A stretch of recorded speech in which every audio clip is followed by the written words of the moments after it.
Tonight, somewhere in Kingston, a pen is being uncapped. Papers are being slid across a polished table. On those pages are the words, Resilience and Growth Partnership. And beside that title is a number so large it could build highways, ports, hospitals, and schools. $4 billion in loans and aid. For many people, it sounds like a blessing, a once-in-a-generation opportunity. But the most important numbers are not on the first page of that agreement. They live in the small print, in the clauses no one reads out loud at the press conference, in the sentences written in the calm language of lawyers instead of the plain language of the people. My question to you tonight, Jamaica, is simple and heavy. Are you about to buy development, or are you quietly selling 40 years of your future? Is this money a ladder, or is it a chain that shines only at the beginning? Let me walk with you through this carefully, as an elder might walk with a younger brother. Imagine the cameras flashing outside Parliament. The announcer on television calls it a historic partnership. The headlines talk about modern highways connecting the island, a deep-water port expansion that will welcome more ships, a new regional hospital to serve thousands of patients each year, digital upgrades to the power grid, and programs for youth employment. On paper, it looks like the answer to many prayers. The package is a mixture of grants, low-interest loans, and technical assistance. The official documents say this is about resilience, climate adaptation, economic transformation. It sounds modern. It sounds responsible. It sounds like good leadership. Turn on the radio in a Kingston taxi and you will hear people debating it already. One driver might say, "If they finally fix these roads, I can make more trips in a day. Let them take the money." A market vendor stacking her fruits might shrug and say, "As long as my grandchildren have a better hospital when they get sick, who cares where the money comes from?" And I understand them. When your daily life is filled with potholes, long lines, and broken equipment, the promise of new concrete and new machines feels like rain after a long drought. On television, commentators sit in studios with bright logos behind them. They talk about competitiveness, foreign direct investment, and integration into global supply chains. They point to charts that show expected growth in gross domestic product. Some of them praise the government for being pragmatic, for playing the game of global finance like other nations do. If you only listen to this layer of the story, you would be convinced that saying no to such an offer is madness. But let me ask you a question that is not printed on any official brochure. If all of this is as perfect as it sounds, why do we see so many countries, after 30 or 40 years of taking such aid and such loans, still trapped in heavy debt, still exporting raw materials, and importing finished products, still watching their young people leave for opportunities abroad? If this kind of partnership is the path to true freedom, why are so many nations locked into payment schedules that outlive their presidents, their parliaments, and even their constitutions? This is where we must look beneath the surface. In a few minutes, I want to read to you the kind of sentence that quietly transfers power from your own parliament to foreign boards and tribunals. But before we get there, I need you to stay with me. Do not let this video become just another thing you scroll past. If this conversation matters to you, if you want to be able to come back to it and share it with someone you love, make sure you subscribe and keep this channel within reach, because what we are about to open is the fine print of your future. Behind every grand announcement of aid and partnership, there is a machine. That machine was built after the great wars of the last century, when financial institutions were created to lend money to countries in crisis and to those considered developing. In theory, the idea was noble. Those who had more would help those who had less. But over decades, the system learned a different habit. Money did not travel alone. It traveled with instructions. It arrived with conditions on how you manage your budget, how you structure your taxes, what you sell, what you privatize, and whose companies are allowed to profit. I come from a small African nation that has lived through this. Years ago, we accepted loans to build roads, bridges, and power plants. The projects were real. Asphalt was laid, cables were strung, dams were built. But most of the contracts went to companies from the very countries that lent us the money. They brought their own engineers, their own equipment, their own insurance. By the time the project was finished, a large share of the funds had already flown back to the lending countries in the form of payments, profits, and fees. We were left with the road, yes, but also with the debt. To someone watching this from a comfortable living room in New York or Miami, this may sound like ordinary business, but for us, it meant that every year, a huge portion of our national budget had to be reserved not for schools, not for clinics, not for farmers, but for debt service. In one African country, after 20 years of development assistance, their annual debt payments were 3 times larger than their health budget. Is that development, or is that a slow bleeding of resources? The same pattern appears in the so-called security partnerships. When our region faced terrorism, we asked for help. We were told we would receive training, equipment, and intelligence, but the agreements also quietly told us which weapons we could buy, from whom, and under what conditions. We were warned not to seek certain partnerships without consulting our existing allies. We discovered that our own military planning had to be explained to foreign advisors before we could act. Aid had turned into supervision. Support had turned into control. You might ask, if the cost is so high, why do leaders keep signing? The answer is uncomfortable. It is much easier to announce a billion-dollar project than to explain years of patient local reform. A leader's term lasts 4 or 5 years, but the loans they sign can last 30 or 40. The positive news headlines come today. The heavy repayments come when that leader is already retired or long gone. At the same time, Western governments and institutions have learned how to use fear. They hint that if you do not accept their package, your credit rating will suffer. Your currency will be punished. Your access to global markets will shrink. The message is subtle but clear. Play by our rules and we will applaud you. Refuse and you will stand alone. The real story of Western aid, especially to small nations and islands, is not just about money. It is about fear, convenience, and the temptation of easy progress. It is also about habits. Habits of going back to the same lenders, even when the terms quietly undermine your political independence. And that fear, that convenience, that habit, now stands at Jamaica's door. It shows up in every televised debate, every cabinet meeting, every editorial praising responsible borrowing. It shows up in your own conversations when you say, "But what else can we do?" That is the question they want you to ask because they already wrote the answer for you. Listen now to the sound of your own island. On talk radio in Kingston, callers line up. One man says, "The young people are leaving. The roads are bad. We need that money, man. If we say no, we'll fall behind the rest of the world." A woman calls in from St. James and asks, "Why are we always suspicious? Maybe this time the deal is fair."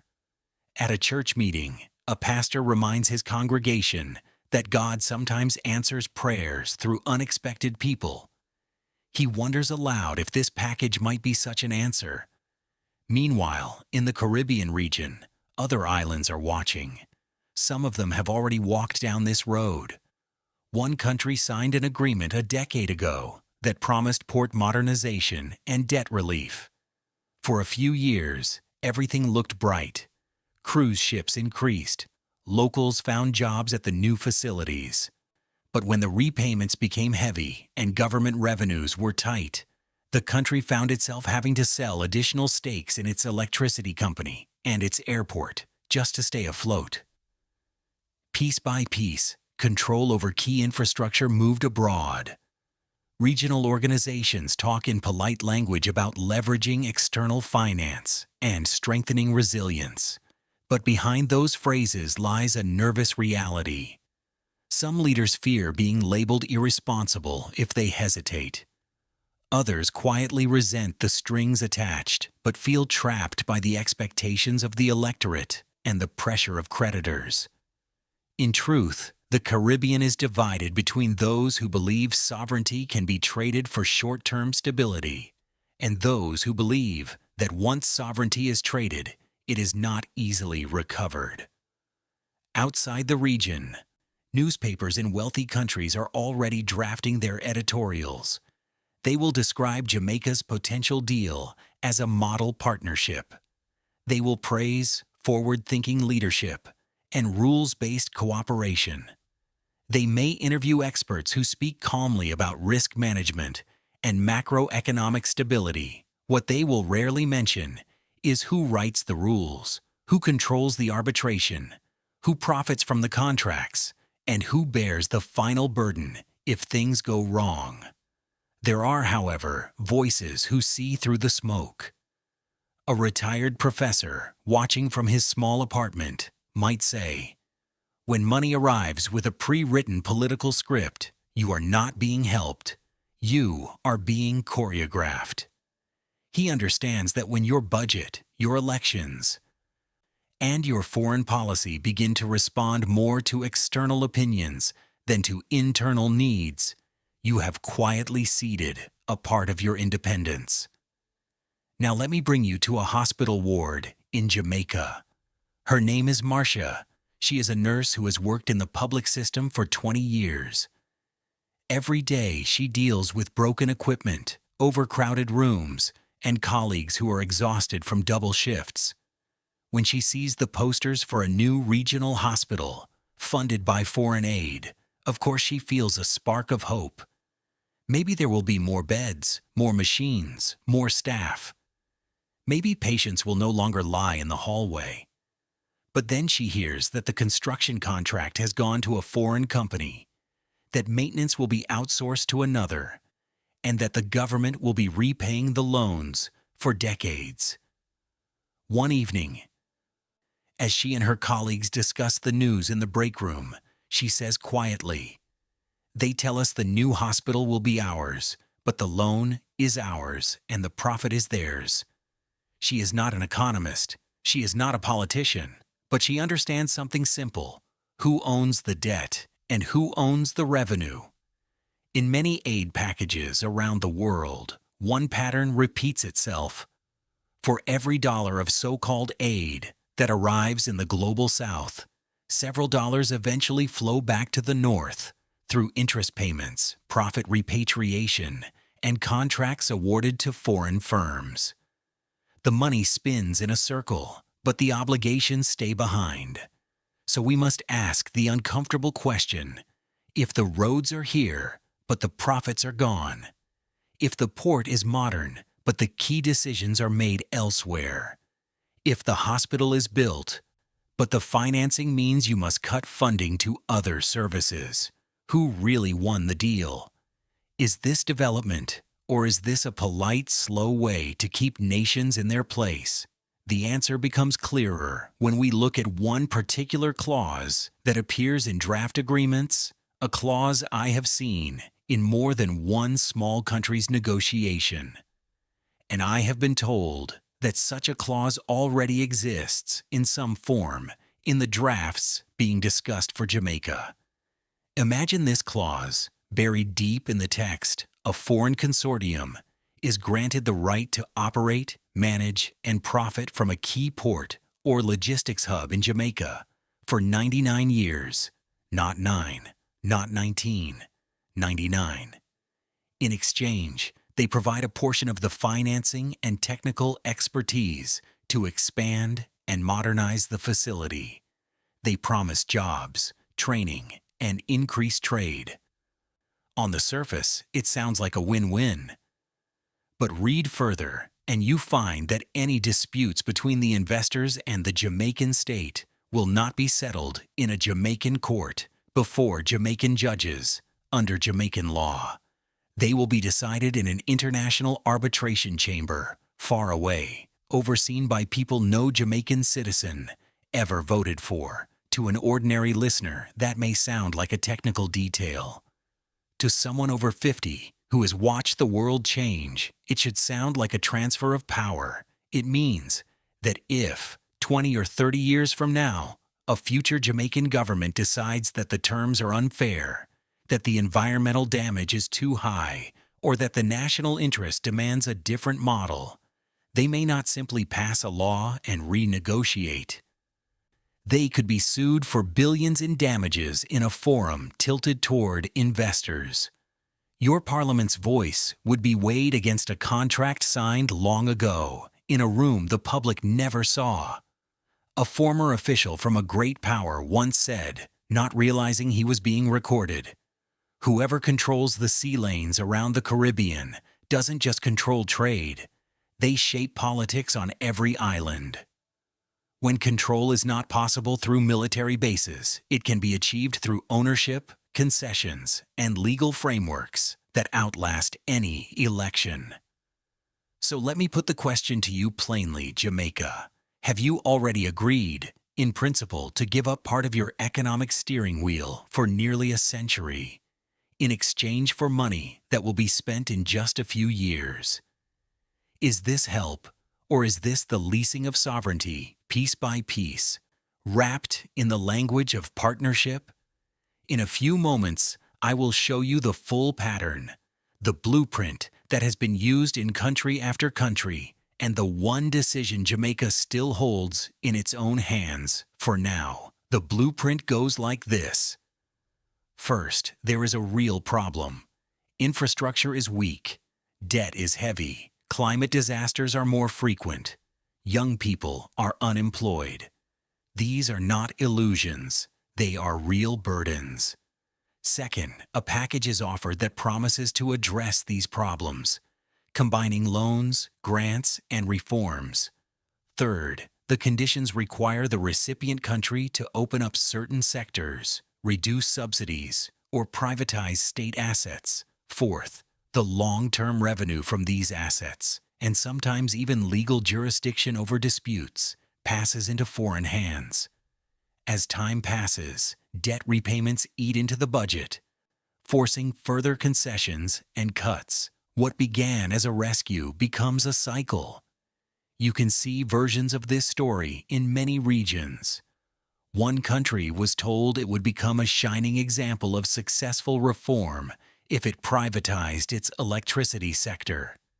Years later, prices rose, blackouts continued, and profits left the country, while the state remained responsible for stabilizing the system in times of crisis.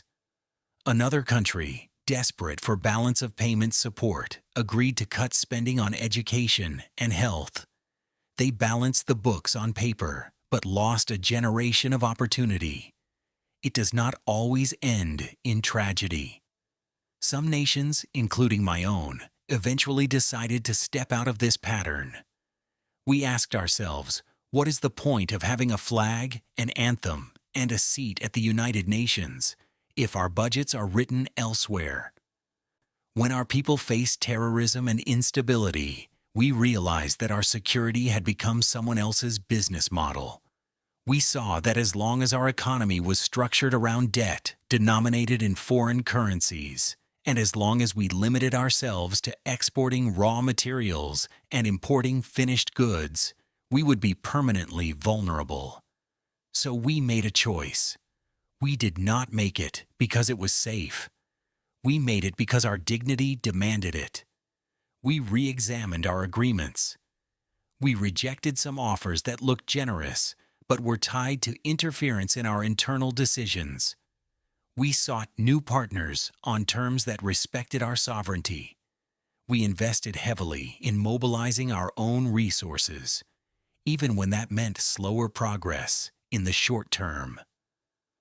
We removed certain foreign military presences because we refused to outsource the defense of our people to those whose interests did not always align with our own. The world did not applaud. Some were shocked. Some were angry. Some predicted economic disaster. They said, "Small countries cannot afford this kind of pride. You do not have a huge military. You do not control reserve currencies. If you say no to these packages, you will isolate yourself and ruin your future." These arguments are powerful, especially when they are repeated by well-dressed experts on television. But we looked at the alternative and realized that a future built on permanent dependency is also a kind of ruin. Slow, silent, dressed in the language of responsibility. Reality is not romantic. When you step out of the usual script, there is pressure. There are sanctions, rumors, warnings. Some investors hesitate. Yet over time, something else happens. Your people begin to feel that decisions are being made at home for their benefit. Your young people see that their leaders are willing to pay a price for sovereignty. Your neighbors begin to respect you in a different way. Dignity by itself cannot feed a child, but a nation without dignity will eventually starve its own soul. Pride without planning is suicide. Planning without dignity is slavery. The task is to build both, careful strategies rooted in respect for your own people. So the question is no longer whether Jamaica should reject every offer or accept every offer. The real question is, who writes the terms? Who holds the pen? Who can walk away? And this is where you, ordinary citizens, come in. It is not enough for presidents to speak about independence if the people are willing to sell it cheaply. What kind of courage does it take, not just from leaders, but from ordinary Jamaicans, to say, enough? Enough of contracts that outlive our grandchildren. Enough of development that makes us more fragile. In a moment, I want to show you how that courage looks, not in a parliament building, but in a field and in a small workshop. Let us talk about solutions, not just warnings. Jamaica is not helpless. The Caribbean is not doomed to be a playground for outside forces. There are at least 4 pillars on which a more sovereign future can be built. The first is food. For too long, many islands have imported what they could grow, turning farmers into beggars and supermarkets into points of vulnerability. Investing in local agriculture, in cooperative processing of fruits, vegetables, and livestock, reduces the need for foreign currency and keeps value at home. The second pillar is the small and medium-sized businesses that already exist in your communities. When financing is structured to support them through credit unions, community banks, and diaspora investment, growth happens from the bottom up. Profits stay within the country instead of being repatriated overseas. The third pillar is regional cooperation. Caribbean nations together are stronger than each one bargaining alone. Shared shipping, shared standards, shared negotiating positions can greatly increase your leverage with any external partner, whether Western, Eastern, or otherwise. The fourth pillar is your people abroad. The Jamaican diaspora sends money home every month, not as loans with interest, but as acts of love and responsibility. Imagine if part of that flow were channeled into structured community funds, diaspora bonds, and investment vehicles transparently managed for the benefit of local projects. Imagine if the first call in times of need was to your own sons and daughters abroad, not to distant bureaucracies. I want you to meet another face in this story. His name is Dwayne. He owns a small piece of land where he grows fruits and runs a modest processing shed that turns them into jams and juices. A few years ago, a representative of a foreign company visited his area. They offered to buy land from several farmers or to help them take out large loans using their land as collateral. The proposal was tempting. New machines, bigger buildings, quick expansion. Some neighbors signed. Others hesitated. Dwayne sat at his kitchen table with his wife and looked at the paper. He could almost see the new factory in his mind. But he could also see the risk. If prices changed, if storms hit, if interest rates climbed, he might lose not just a business, but the land his family had held for generations. In the end, he chose a different path. He joined with other farmers to form a cooperative. They pooled small savings, approached a local credit union, and asked relatives abroad to contribute to a community fund. Growth was slower. The buildings went up one wall at a time, not all at once. The profit margins were modest. Today, that cooperative employs dozens of people. The land is still in local hands. When they make decisions, they consult one another, not a distant headquarters.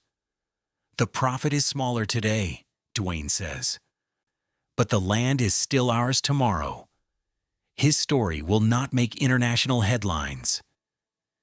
It will not be featured in glossy reports, but it is one brick in a wall of real independence. According to local reports, similar projects have allowed small towns to keep ownership of their markets, their transport hubs, their community centers. Savings and credit associations have helped families avoid predatory loans. These are not magic solutions. They require discipline, transparency, and patience. But every job created this way is more than a job. It is a piece of sovereignty. For Jamaica, the internal meaning of this path is clear. Citizens move from being passive recipients of aid to active owners of their destiny. For the Caribbean region, a web of such initiatives could form the basis of a new integration, one based not only on tourism and remittances, but on production, trade, and shared infrastructure built on fair terms. For the wider world, it sends a message. Small nations are not empty vessels to be filled with other people's plans. They are partners with their own conditions. So let me ask another question. What happens if one whole generation in Jamaica decides that dignity is worth more than comfort? What happens if your sons and daughters, instead of dreaming only of leaving, begin to dream of building? What if the next time a foreign delegation lands with briefcases of promises, the first question from your leaders and your people is not how much, but on whose terms? That simple shift in questioning has the power to change every negotiation. In the coming months, your parliament may be asked to vote on agreements that will shape the island's economy for decades. New talks are happening, not only with Western lenders, but with other rising powers as well. Do not be mistaken, the risk is not limited to one geographic direction. Any partner who offers you easy money in exchange for long concessions must be examined with the same cold eye. This is not about East versus West. It is about dependence versus autonomy. With Jamaica, the deepest meaning of the choice you face is this: will your children inherit land, institutions, and options that are truly under your control? Or will they inherit a beautifully decorated cage of obligations signed by today's leaders? With the Caribbean, the choice is whether the region will be a corridor through which others project power, or a hub where island nations sit at the table as equals, trading with all but submitting to none. For the world, the way small nations answer the question of aid or autonomy will help define the moral shape of the 21st century. I cannot make this choice for you. I am not Jamaican. I am a brother from another small nation that has known the taste of dependence and the cost of breaking free. I can only warn you, every agreement you sign with those who once ruled over your ancestors, or with any power that sees you as a pawn, comes with invisible chains. Every loan carries hidden terms. Every dollar of aid has a price, and too often, that price is your independence. There is another path. It is not easy, and it will not make you rich overnight. It asks you to invest in your own people, support your own farmers, build your own industries, trade with your neighbors on equal terms, and create systems that place Jamaican needs at the center. It asks you to demand transparency from your leaders and courage from yourselves. Your ancestors endured horrors we struggle to imagine, just so that you could stand as free men and women. Do not surrender what they died for in exchange for a loan you can never fully repay.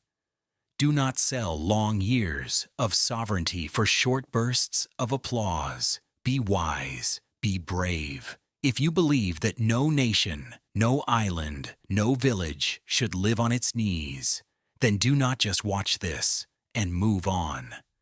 Share this message with someone in Jamaica, someone in the Caribbean, someone in the diaspora. Subscribe and stay connected, because this conversation is only beginning. And in the next video, we will break down, line by line, how to read the invisible chains inside modern loan agreements. Africa bows to no one, and neither should you.